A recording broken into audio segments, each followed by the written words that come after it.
welcome back to another Plasticon review. Today we're going to cover more Mask, Crusaders, fighting crime, and all that kind of thing. You guys know the jingle. If you don't, then you probably should look it up because it's amazing. That song is so good. I can never get enough of it. But anyway, here's the Mask Rhino. And yes, I know, he is not a Peterbilt. He is a Ford semi-truck, and probably a more 90s modern Ford semi. This is a Matchbox that I used, by the way. This is a Ford Aeromax that I used, and I think it's pretty nice. I think it turned out pretty good, considering Rhino is just a semi-truck. He really never had a trailer. I don't ever remember him pulling a trailer in the show. There's somebody out there who's going to probably correct me and say, well, there was this one episode or whatever. He's always just been the semi-truck. And the Rhino usually was like the rolling headquarters for the Mask division. I always thought it was cool. It does happen to have quite a bit of detail there on the inside too, which is nice. You can kind of see through the windows. But yeah, I just love how this maroon turned out on him. When I first got this thing, this was a Pepsi truck, and it was just white, and it just had a Pepsi logo on the doors. I'm not a fan of just... I wanted to turn it into this in the first place when I saw it, and I was like, this is perfect for that. Because it's got the heft, it's got the beef, it looks proper. The only thing is, I do know that it should be more of a flatter nose, but that's okay. This is more of an updated, I use that word very loosely because this is like a 90s style semi-truck. But I think it looks really good. It's got all this nice maroon, and then he's got the striping that goes across the hood and across the back and everything. And I try my best to make that all work. This is all paint, by the way. This is not like stickers or anything. So I had to go through and actually paint in the stripe, and that was difficult. Let me tell you, if you guys have never painted striping on toys that are tiny, you should give it a whirl sometime. It'll humble you real quick. That's all I gotta say about that. But yeah, whenever I did this, when it comes to painting these things, let me tell you, painting die-cast cars. Let me bring the other two out here real quick so that way you can see all three of these guys together. And these aren't even, like I said, this is just the start of my Mask stuff. I've got plenty more. But I think they all look really, really, really smart together. I think they look great. This is a very, very nice thing. And if you can notice, he is a little more redder than this. He is kind of on the, kind of more or less toward the pinkish hue, which is fine because the Thunderhawk was kind of a pinkish red. It wasn't a stark red, if that makes any sense. There is a variant out there that's actually a little darker color, but you know, there are two variants. I remember the pinkish reddish one.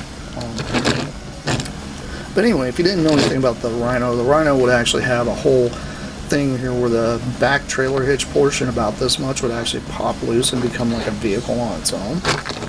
And then the smokestacks would actually fold forward to become laser guns. You would press a button on the back and the whole grill would pop out like a battering ram. You had an ejection seat on this side here that would actually shoot your figure out. And the back of this entire thing here would fold down.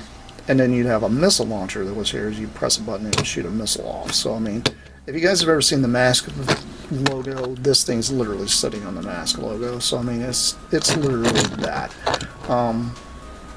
I tried to get as close as I possibly could with the paint job to make this actually work. And, you know, if you park this thing next to Optimus Prime, you'd know that is a Rhino from Mask, because it fits the bill, it looks right. And I really do think they all look really, really good together. I don't think this is a bad combination whatsoever. I know somebody out there is be like, oh, well, you could have done this and this, that, and here. I get it. But if you've never painted die-cast cars before, taking these things apart is not easy to do, because most of the time you have to drill out the rivets, which I don't want to do.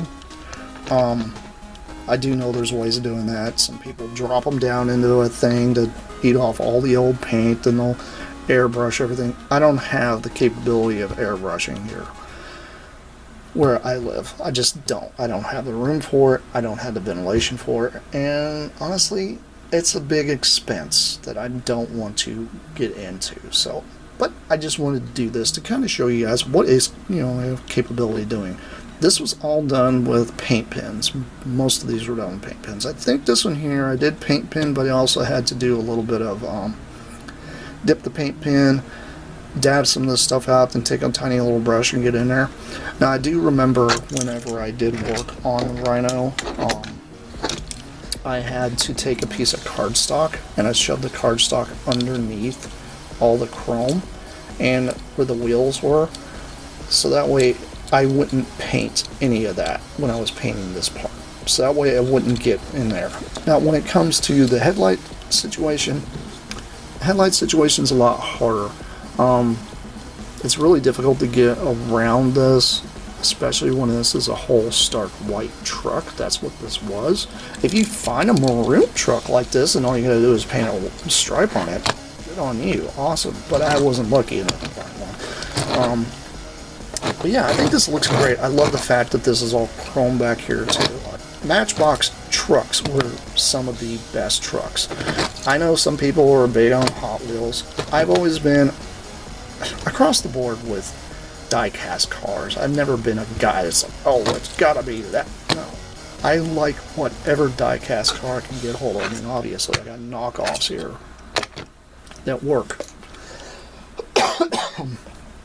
But yeah, I mean, I think it's a really, really amazing little deal. But yeah, hopefully this inspires somebody out there to want to get around and maybe get some die-cast cars and turn them into vehicles that they've always wanted in their toy collection. And this is something that isn't huge. By the way, I do have a trailer that plugs into this too. So he does have a trailer he can pull. But anyway, this has been Plasticon. This has been a quick review of another one of my awesome mask vehicles. And I'll see you guys around because I have plenty more coming your way. That's it for now. Bye!